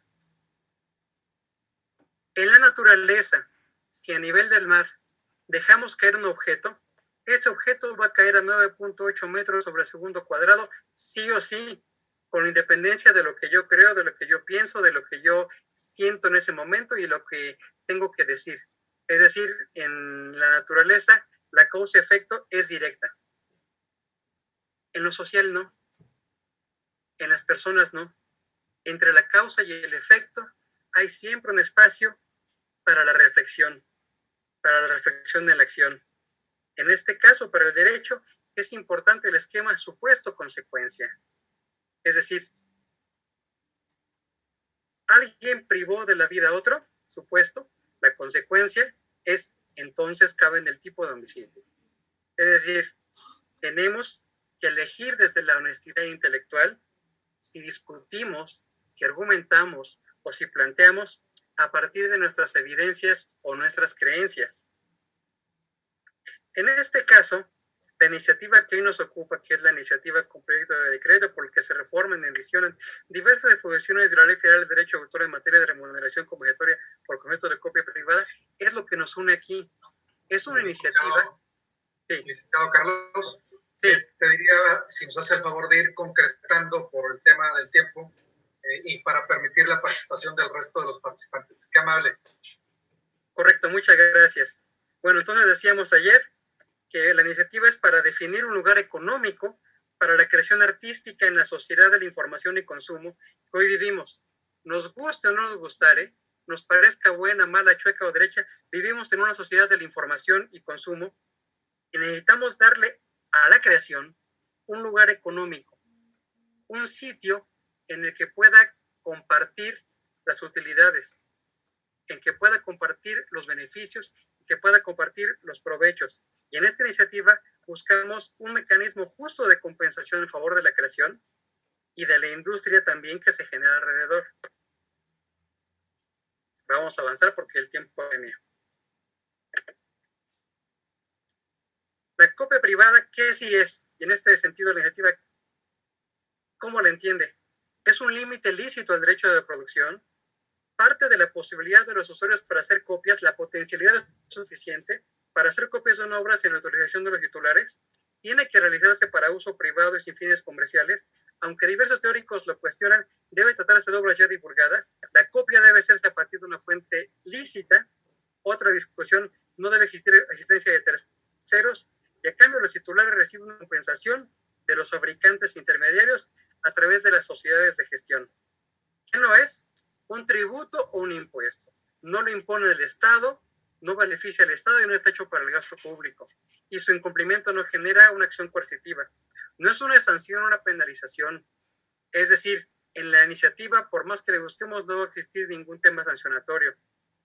No es una violación de la presunción de inocencia. La presunción de inocencia sí tiene que ver en temas ya jurisdiccionales, en temas que tengan que ver con el derecho penal o el derecho sancionatorio administrativo. No es un motivo forzoso para subir los precios de los dispositivos y aparatos. Es potestad del que distribuye, el que importa, el que fabrica. No es una ocurrencia. Ya existe hace décadas en otros países y lo estamos viendo acá. No es piratería, la copia privada parte del principio de legitimidad de licitud. No es una restricción al derecho a la información o los derechos digitales de ninguna manera. Esta iniciativa no es cosa. Esta iniciativa tampoco habla de Internet. A ver, los derechos a la información no exigen gratuidad. Los derechos a la información no está peleado con el derecho de autor. El debate exige honestidad intelectual. De repente alguien dijo, oiga, diputado, estamos violando el artículo 12.5 del reglamento de Cámara porque si lo probamos está obteniendo un beneficio en su calidad de cantante, autor y productor. Está promoviendo una ley de la cual obtener remuneración. Quien dijo eso olvidó decir también, con honestidad intelectual, que ese artículo 12.5 tiene que ver sí con el reglamento de Cámara, pero con el cabildeo. Legislar no es cabildear. Otras personas decían, este asunto tiene que ver con un gravamen, tiene que establecer un cobro de un monto adicional. A ver, el nudo de la iniciativa no es establecer montos adicionales. Y no es un tema injusto y desproporcionado. Y decir que se deben pagar montos que pueden alcanzar los 3.500 pesos, no están mintiendo, está ocultando verdades. Los aparatos que van a pagar 3.500 son los que pueden sacar hasta 70 copias por minuto y no los teléfonos o las tabletas que tanto nos llevamos y traemos quienes estamos en el medio que nos indignamos desde nuestro Starbucks. Concluyo con esta misma invitación a recuperar la importancia de la honestidad intelectual con un poema de Javier Villirrutia que se llama Lugares, que dice: vámonos inmóviles de viaje para ver la tarde de siempre con otra mirada, para ver la mirada de siempre con distinta tarde. Vámonos inmóviles. Agradezco la atención y estoy para servirles. Muchas gracias. Pues de igual manera nosotros le agradecemos bastante al licenciado Carlos Vázquez Rosete, consultor senior en Derecho Parlamentario, por su participación.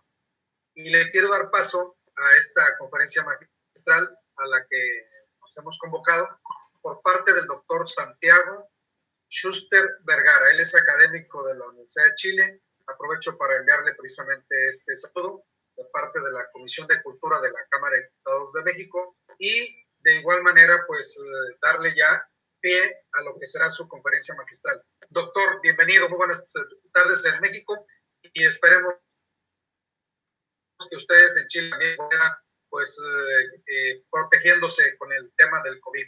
Muchas gracias. Muchas gracias, diputado Santiago González, por su presentación, por su bienvenida y también por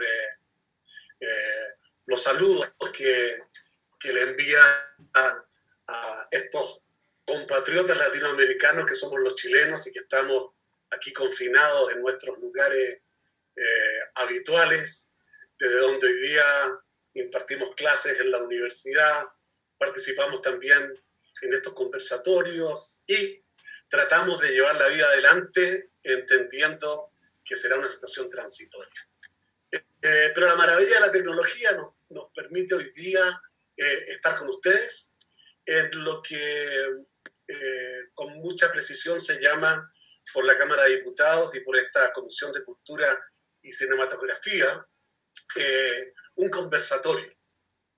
Yo no he traído una presentación y tampoco un texto escrito, sino que mi propósito es compartir algunas ideas, alguna forma de ver en lo que tal vez en forma desafiante ustedes han llamado una visión filosófica de una iniciativa de copia privada en el nivel latinoamericano. Lo primero que yo quiero señalar es que, intentando no repetir lo que ya se ha dicho y solamente buscar una nueva contribución, es que cuando hablamos de visión filosófica, yo quisiera entender que estamos hablando de fundamentos, que estamos hablando de valores, y en consecuencia esos fundamentos y esos valores que siempre están detrás de una iniciativa legal como la que trata la Cámara de Diputados de México, yo creo que ese fundamento y ese valor es la cooperación social en torno a la construcción de un patrimonio cultural que da bienestar a todos. Cooperación social. Y tal como lo hacía el doctor Anaya, yo creo que todos nos ponemos preguntones cuando queremos hablar de esos fundamentos, de esos valores. ¿Cuáles son los valores que compartimos? ¿Cómo podemos integrar estos valores? ¿Y cómo con estos valores contribuimos a que la vida de cada persona, de cada ciudadano en América Latina, sea algo valioso? Y cuando hablamos de entender ese valor de la vida de cada persona, evidentemente que el mundo político, que el mundo de los legisladores, se pregunta cómo debe tratar al sector de la cultura, cómo se debe tratar a los autores. Y ahí las preguntas siguen y se relacionan con las responsabilidades que todos tenemos. ¿Hay una responsabilidad frente a los creadores de cultura? Y claro, cuando se legisla, se tocan intereses. Eso es evidente. No se puede ser neutral cuando se legisla. Porque en la decisión política siempre habrá que poner acentos en aquello que creemos que es mejor para todos. Entonces, la visión que personalmente tengo sobre los fundamentos, sobre los valores, esto que llamamos visión filosófica, creo que tenemos que observar tres aspectos. Primero,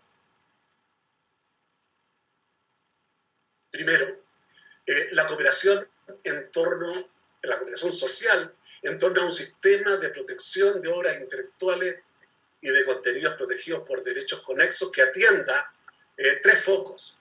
Primero, los fines del sistema. Segundo, los aspectos distributivos o de justicia del sistema.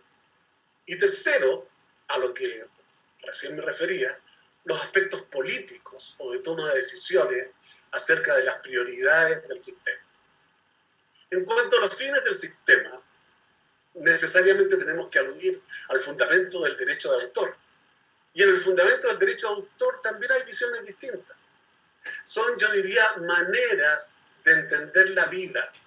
Por ejemplo, hay una visión puramente económica del derecho de autor, el sistema de copyright, que está inspirado en filósofos tan importantes, filósofos del derecho tan importantes como Jeremy Bentham o como Stuart Mill, que ven fundamentalmente el fundamento del derecho de autor en la explotación de las obras.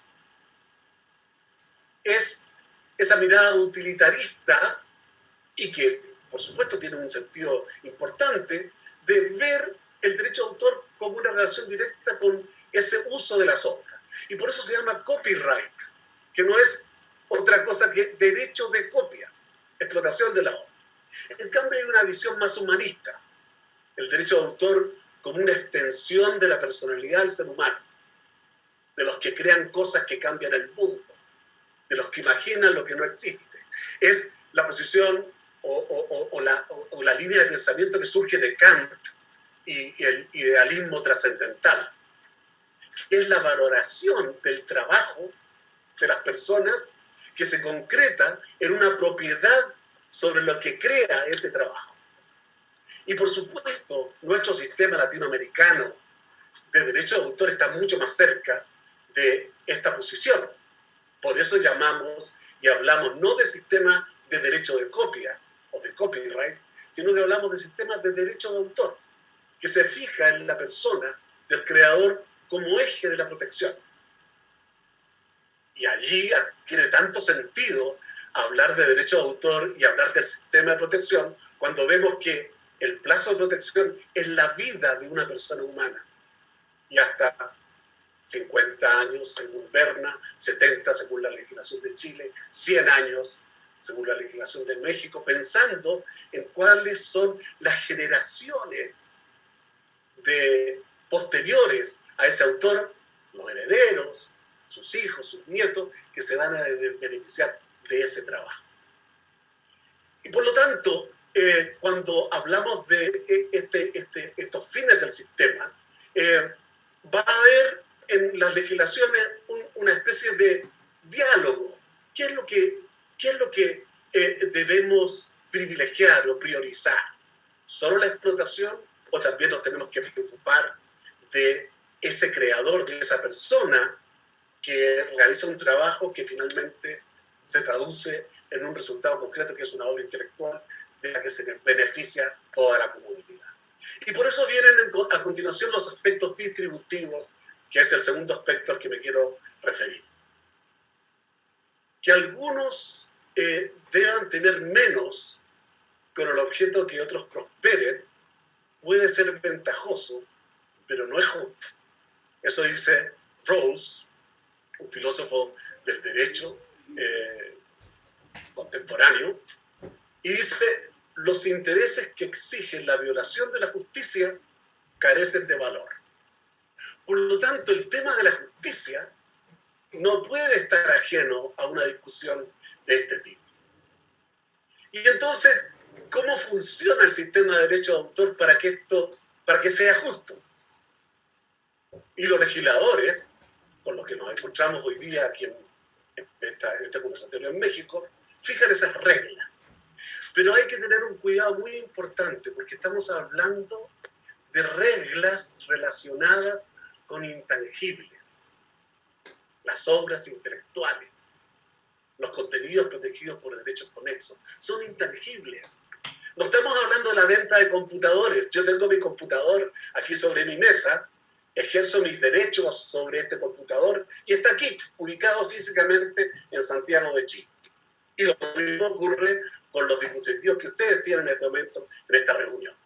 El problema de los intangibles, como son las obras intelectuales, es la ubicuidad.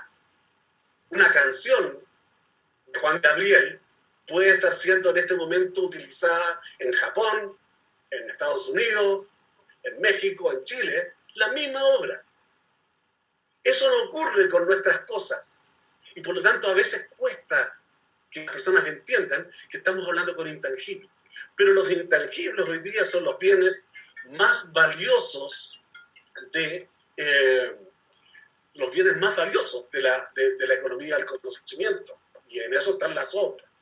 ¿Y qué otra cuestión resulta de esta ubicuidad? Que se pueden realizar explotaciones simultáneas. Y la más grave, o yo diría no grave, pero la circunstancia más particular es la vulnerabilidad. Porque cualquiera puede tomar estas obras y explotarlas porque no hay un control físico de la obra intelectual. Entonces, ¿qué es lo que hacen los legisladores? Establecen un mecanismo muy simple. Establecen un instrumento que es la norma prohibitiva general. Nadie puede usar una obra del dominio privado si no cuenta con una autorización del titular o de la ley. Y entonces hablamos de las autorizaciones convencionales. Para que se pueda usar la obra se necesita, y sea una conducta legítima, se necesita la autorización del autor. Pero no en todos los casos la autorización la da el autor, también la puede dar el legislador.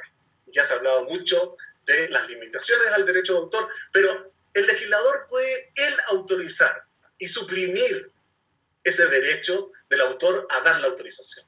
Y eso es lo que ha ocurrido en el artículo 148 de la Ley de México, que se ha dado una autorización para el uso privado. Y de esa autorización para el uso privado, el legislador tiene que tener un equilibrio.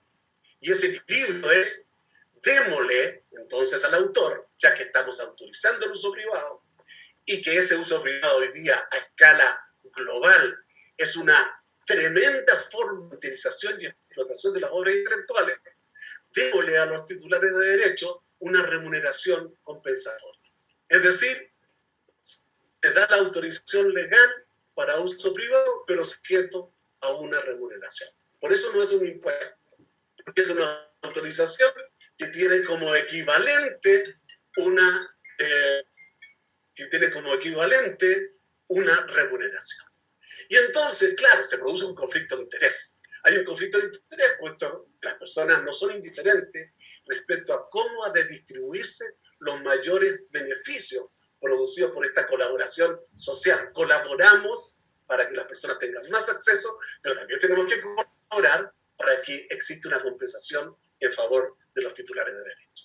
Entonces, la reproducción para uso privado, que trae beneficios para quienes realizan su plan de negocio a partir de la comercialización de dispositivos que la promueven, se les invita a colaborar. Como decía mi profesor de Derecho en primer año, nos decía, hay que amar. Y si no estamos todos dispuestos a amar, hay que obligarlos a amar. Entonces, lo que aquí de alguna manera se está pidiendo es que haya una colaboración también. Y esa colaboración es esta remuneración privada, en que un sector de la sociedad cuyo plan de negocio no existiría si las personas tuvieran la prohibición eventualmente de hacer reproducciones privadas con sus teléfonos, con sus dispositivos, etc. Bueno, ese plan de negocio entonces pide una contribución, requiere de una contribución social para que pueda esta oferta seguir manifestándose. Entonces, la remuneración por copia privada es un instrumento que contribuye a resolver un problema de justicia frente a la contribución social de un sector importante de la sociedad. Y termino con el tercer aspecto, los aspectos políticos de toma de decisiones. Yo me hago siempre una pregunta en América Latina y me ha correspondido tener responsabilidad a nivel latinoamericano. ¿Qué es América Latina en la oferta cultural mundial? ¿Y qué será de América Latina en la oferta de la sociedad del conocimiento? No es una pregunta económica, sino una pregunta mucho más profunda, porque tiene que ver con el destino de nuestros países. No es una pregunta económica, pero también lo es. Habla de dónde deben poner nuestros dirigentes políticos y sociales los acentos que se requieren.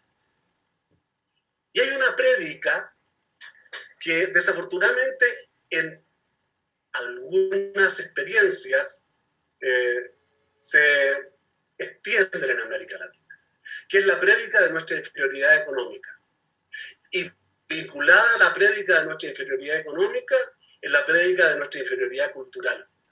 Y entonces, si bien es importante el acceso, todo es acceso. Pero eso nos ha llevado a una mentalidad más de consumidores y no de oferentes. Como que consideramos que los latinoamericanos no somos capaces de estar en la oferta cultural de la sociedad de la información.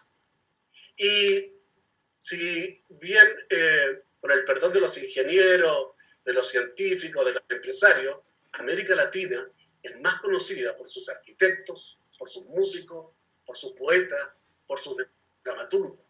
Estamos en la oferta, en la sociedad de la información. Y estos son los bienes, y lo hemos visto en forma tremendamente impactante en estos días de pandemia en que hemos estado en nuestras casas, lo importante que son esos bienes. En esos bienes están basados hoy día los grandes gigantes de Internet. En esos bienes están basados hoy día los que venden teléfonos celulares, porque como decía el presidente de la comisión, esos teléfonos celulares no permitieran acceder a esos contenidos, no serían teléfonos inteligentes, serían teléfonos algo tontos, ¿no es cierto?, solamente para hacer una comunicación. ¿Qué sería México sin su música? ¿Qué sería de Chile si le sacaran sus poetas? Entonces, el momento histórico que estamos viviendo es un momento importante y por eso, con esto termino, lo que estamos haciendo en este conversatorio me parece fundamental. ¿Cuáles son los valores? ¿Cuáles son los fundamentos? ¿Cuál es la balanza de esos valores y de esos fundamentos para poder tomar decisiones? La correcta distribución de los beneficios y de las cargas. Una mejor distribución de los beneficios que generan las obras, una mejor contribución del sector que desarrolla sus plan de negocios en función de la explotación de las obras. Creo que con estos fundamentos uno puede entender que la remuneración por copia privada es un instrumento simplificador para hacer justicia, mediante una mejor distribución de las ventajas y de los beneficios que ofrece un negocio legítimo, que merece ser respetado e impulsado, pero que se basa en la explotación de las obras. En consecuencia, creo, diputado Santiago González, diputado Lorena Villavicencio, creo que la regulación por copia privada hace más justo el sistema de protección de las obras y de participación de la oferta cultural y ayuda a la cooperación social. Muchas gracias.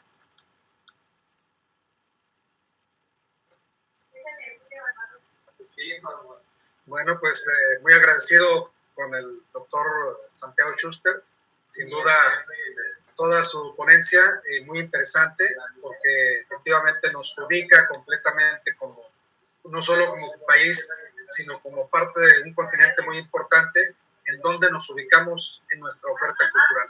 Gracias por su participación, doctor. Le quiero ceder el uso de la palabra a la diputada Lorena Villavicencio, que es quien va a llevar a cabo la siguiente etapa de las preguntas y respuestas de esta interesante experiencia y conocimientos que nos ha compartido el doctor Schuster.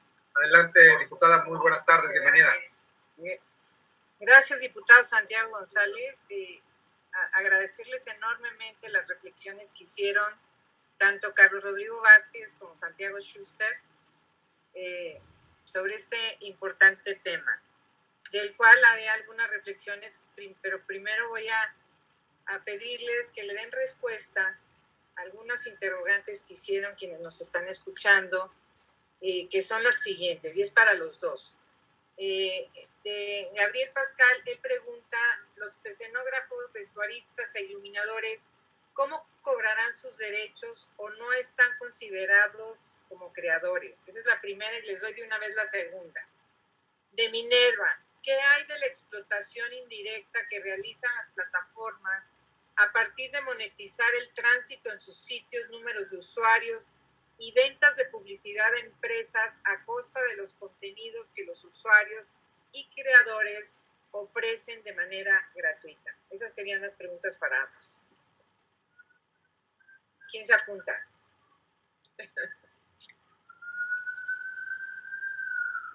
De llegar, creo que debe ser primero. Adelante. Adelante, Carlos Rodríguez, ¿tienes alguna respuesta sobre las dos preguntas?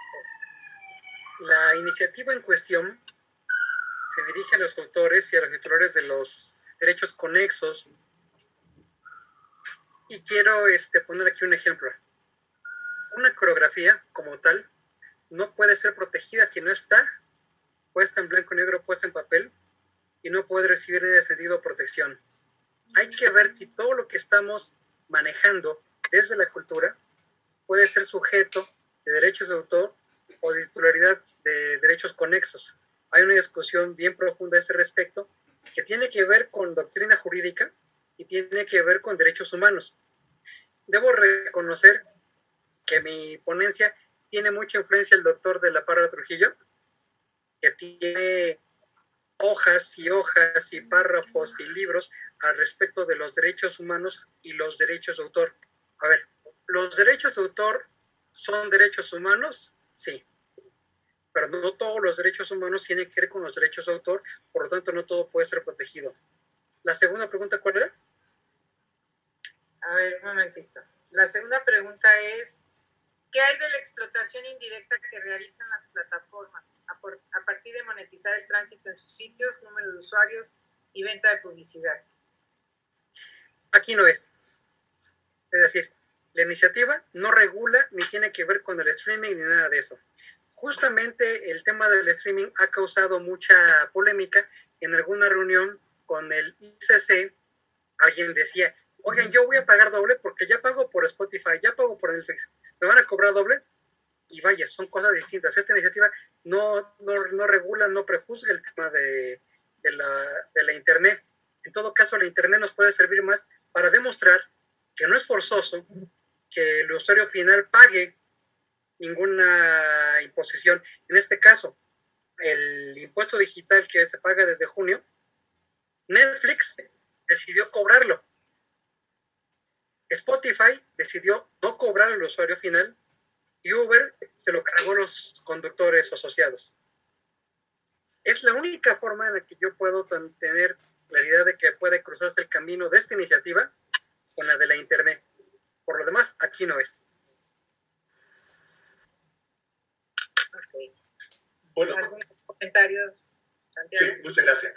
Muy brevemente, en relación a la calidad de autores, de colaboradores de una obra cinematográfica, audiovisual, como iluminadores, escenógrafos, etc., es una materia que está entregada a las legislaciones. Las legislaciones pueden o no pueden, en algunos casos, enumerar o señalar quiénes son estos autores. Pero para mí la respuesta es más simple desde un punto de vista conceptual. En nuestro sistema de derecho de autor y no de copyright, las obras son todas aquellas creaciones de la inteligencia humana que revisten características de originalidad. Y si revisten características de originalidad, pueden ser consideradas obras. Por ejemplo, si ustedes han visto este arte de iluminar edificios o de pintarlos, evidentemente que es una forma creativa que se concreta, como decía Carlos Rodrigo Vázquez, que se concreta en una expresión original muy concreta, muy clara.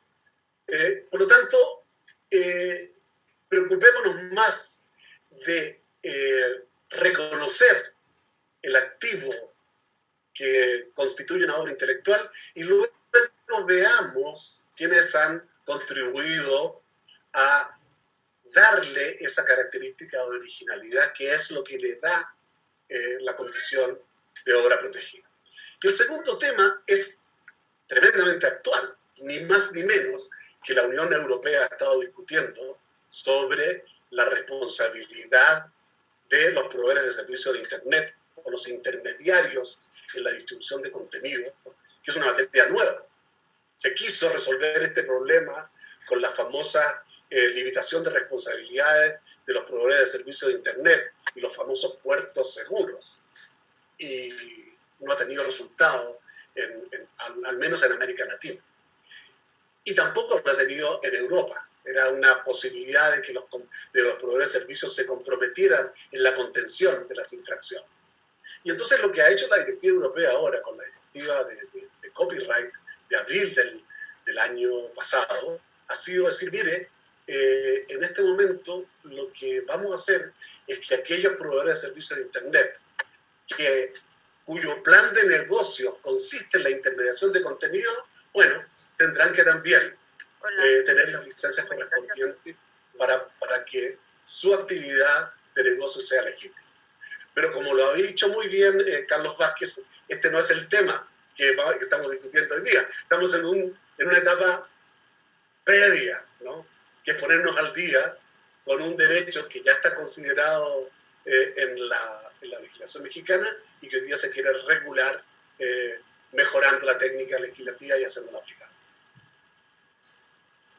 Ok, pues muchas gracias por sus respuestas. Tengo dos preguntas más que están dirigidas también a ambos y pediría nada más que pudiéramos ser muy puntuales en las respuestas para poder avanzar con las conclusiones. Al doctor Ramos y al doctor Schuster, si pueden ahondar en el por qué la copia privada no es un impuesto y quién debería recaudar la copia privada, el Estado o las sociedades de gestión colectiva. Esa sería la primera pregunta. Y la segunda, y con esta terminamos, ¿por qué la copia privada no es un impuesto? Es la misma pregunta, de hecho. Esa es la pregunta, perdón. Adelante, Carlos. Disquisiciones más, disertaciones menos. La copia privada no es un impuesto, no un tributo, porque no está destinado a financiar el gasto público, el erario, no lo cobra el Estado. Cuando se hizo en España fue un desastre y se tumbó, porque además de todas las razones de cobrar 100 millones de euros al año, de repente cuando se cargó el presupuesto general del Estado, se cayó a 5 millones esa recaudación, no lo ejerce el Estado. El que no se cumpla este asunto no da lugar a una facultad económica de coacción del Estado, y porque, a ver, en la copia privada es una obligación civil que se da entre particulares, y su origen de esta obligación es la ley. La ley sí es fuente de obligaciones, no nomás el hecho ilícito, la gestión de negocios y todas esas figuras que nos enseñaron en algún momento de la vida. Esas son puntualmente, salvo mayores disquisiciones con fiscalistas, por las cuales decir que la copia privada es un impuesto, y volviendo a mi ponencia, no va muy de la mano con la mínima honestidad intelectual que nos debemos para debatir de manera constructiva y edificante. Ok. Adelante, doctor. Sí, lo ha dicho tan bien Carlos, que en beneficio del tiempo yo solamente adhiero a su respuesta. Muy bien. Pues a mí me corresponde hacer una pequeña conclusión, lo cual no es tan sencillo a veces porque hablar de filosofía es un tema serio, pero yo diría que creo que a partir de la pandemia podemos tener reflexiones adicionales. Lo primero que podría decir es que lo único que afortunadamente no está en confinamiento en este momento es la imaginación, que es la gran inspiradora de todas estas obras de las que estamos hablando. Segundo, creo que hay varios elementos o valores que están en juego en este tema. El primero es darnos cuenta, conocernos como seres interdependientes. Lo mismo ocurre en este proceso creativo. Hay una interdependencia que tenemos que reconocer. Segundo, que hemos ganado no solamente la ubicuidad para las obras de arte en esta etapa, sino también la ubicuidad de la presencia física, lo cual, pues, hace algunos años pensábamos que era imposible lograrlo y lo estamos logrando en este momento. Y decirles que si adoptamos esta postura de que el proceso creativo es un continuum que involucra a diferentes personas, pues evidentemente es importante hablar sobre el tema de la copia privada. Yo obviamente también creo que es un acto de justicia. Yo pertenezco también, además de la Comisión de Cultura, en la Comisión de Justicia, y justicia es dar a quien lo que le corresponde. El problema va a ser aquí definir qué es lo que le corresponde en este proceso creativo que llega desde la creación propiamente de la obra hasta la distribución o exposición de la misma. Pues tendríamos que ver cuáles son los porcentajes que no nos gusta mucho discutir, pero que es importante discutirlos para evitar justamente acabar con estas visiones utilitaristas que hemos vivido no solo en el tema del arte, sino en el tema de la vida social en general. Entonces, sin embargo, creo que si se han democratizado el uso de las obras, también tenemos que democratizar la justa ganancia para quienes participan de diferentes maneras en este proceso cultural. Entonces, me parece que es muy importante lo que aquí se ha comentado, nos deja muchas interrogantes. Entiendo que hay alguna preocupación por parte de los autores, quienes siempre se han sometido un poco a la expropiación de su propia obra o a tener una ganancia mínima y una explotación muy grande. Entonces, creo que aquí tendríamos que hacer un trabajo muy importante para lograr ese equilibrio del que hacen referencia entre la obra y el arribo, digamos, el conocimiento colectivo, la apropiación colectiva de esa obra cultural. Entonces, en ese esfuerzo estaremos siempre pensando en la justicia, siempre pensando en el trato correcto a cada una de las partes que intervienen. Y también coincido plenamente que esto no se trata de un impuesto, se trata de un arreglo entre las partes, un arreglo justo entre las partes, donde se reconozca claramente que el principio creador es la obra en sí misma y que esto detona una cadena muy positiva de valores. Y bueno, y pues yo agradezco enormemente que me hayan invitado a dar algunas conclusiones y sobre todo que me permitan alimentar mis neuronas en estos días de confinamiento con este tipo de reflexiones tan importantes. Me llevo tus poemas, Carlos, y me llevo tu primera reflexión, aunque me dejaste un poquito desorientada con esto de que sí nosotros somos entonces la acumulación también de muchas otras historias que cruzan por nuestras propias vidas para hacer lo que somos hoy. Entonces, bueno, pues agradezco muchísimo, agradezco también al presidente de la Comisión de Cultura por estas iniciativas y me gusta mucho que estén participando con preguntas, respuestas. Esto es una historia que no ha acabado para quienes nos han escuchado. Estaremos muy pendientes de todas las preguntas, las interrogantes, para que logremos una pieza legislativa a la altura que se merecen los creadores en este país y para que se hagan estos actos de justicia tan importantes y que el mercado no sea lo que regule el tema del arte como lo ha regulado en otros aspectos y en otros ámbitos. Nada más. Bueno, le agradecemos bastante a la diputada Lorena Villavicencio por estas reflexiones finales que nos hace. Agradecerles a cada uno de ustedes de parte del presidente de la Comisión de Cultura y Cinematografía, el diputado Sergio Mayer, que por ahora sí que razones también de trabajo legislativo se encuentra en la comisión permanente, nos dejó a cargo precisamente de estos trabajos y agradecerles a cada uno de ustedes en este panel de la visión de los creadores y las industrias culturales. En primer término, nuestro agradecimiento al ingeniero Bernardo Aguilar Calvo, director general para Europa de la Secretaría de Relaciones Exteriores del Gobierno mexicano. Ingeniero, gracias por su participación. Sin duda alguna, su análisis nos va a servir mucho para la retroalimentación de todo lo que se ha estado discutiendo con esta iniciativa.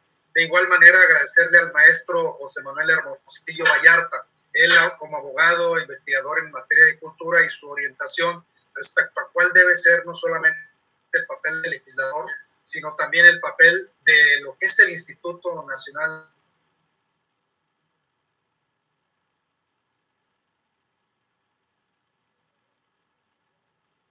directora de relacionamiento con el gobierno de México, de parte del SAT, y que ella nos ha compartido efectivamente de parte de todo lo que tiene que ver si hay una compensación que por quién debe ser soportado, si por el usuario, si por el fabricante, etcétera. Entonces nos invita mucho a la reflexión, lo dicho aquí por la licenciada Adriana Servín. De igual manera quiero agradecerle su presencia y su colaboración al licenciado Carlos Anaya Rosique, presidente de la coalición por el acceso legal a la cultura. Licenciado, muchísimas gracias. Su ponencia, sin duda alguna, no solamente nos mueve la reflexión, sino también nos convoca a, como usted por aquí lo comentó, sin duda alguna, que esto que está ocurriendo no sea esa tumba del pensamiento. Decirlo también de igual manera en la parte de la filosofía y la copia privada en América Latina, el agradecimiento al licenciado Carlos Rodríguez Vázquez Rosete, consultor senior en Derecho Parlamentario.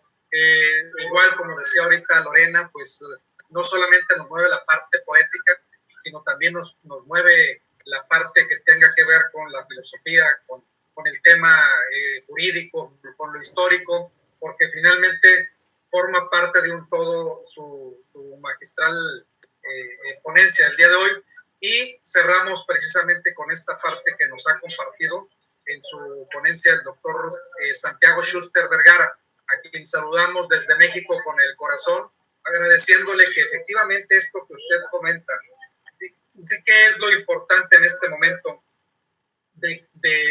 La correcta distribución de los beneficios que pueda traer la autorización por parte del legislador en el tema de una remuneración compensatoria a la copia privada, pues nos debe dar a todos los participantes. Yo conté al principio cerca de 80 personas que estuvieron participando. Nos debe mover todo esto que ustedes han dicho el día de hoy a encontrar la fórmula para poder llevar a cabo la segunda etapa de lo que en el año 1996 se aprobó en México y que a la fecha efectivamente es un libro abierto.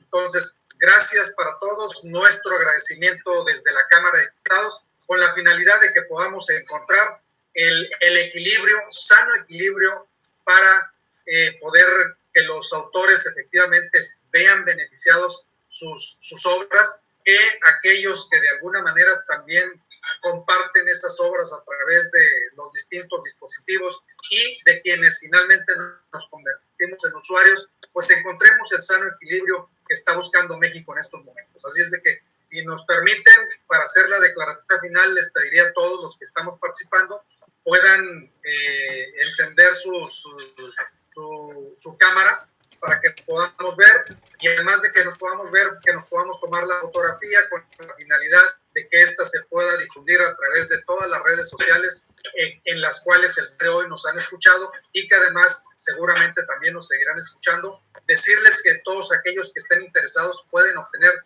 de parte de la Secretaría Técnica a través de la licenciada Adriana Sánchez, que nos puedan ahora sí que hacer la petición de estos materiales que el día de hoy nos han compartido nuestros magistrales panelistas, a quienes nuevamente nuestro agradecimiento de todo corazón y desearles lo mejor en este confinamiento, que ya lo dijo aquí la diputada. Afortunadamente la imaginación sigue libre y esa seguirá ahora sí que circundando el universo por la eternidad. Muchas gracias a todos. Nos despedimos con el saludo de siempre, nada más esperando que quienes estén por ahí puedan prender sus cámaras para que los podamos ver y que se pueda tomar la fotografía. permitimos, nos ponemos guapos, la sonrisa, y nuevamente agradecerles. Bueno, yo estoy desde la ciudad de Monterrey, a la distancia, nuestro saludo y desearles lo mejor de en esta semana y la que venga, con la finalidad de seguir participando, abierta la señal para que la próxima semana también se puedan sumar a este conversatorio desde la Cámara de Diputados, Comisión de Cultura y Cinematografía. Muchas gracias a todos. Hasta Gracias. Saludar. Gracias.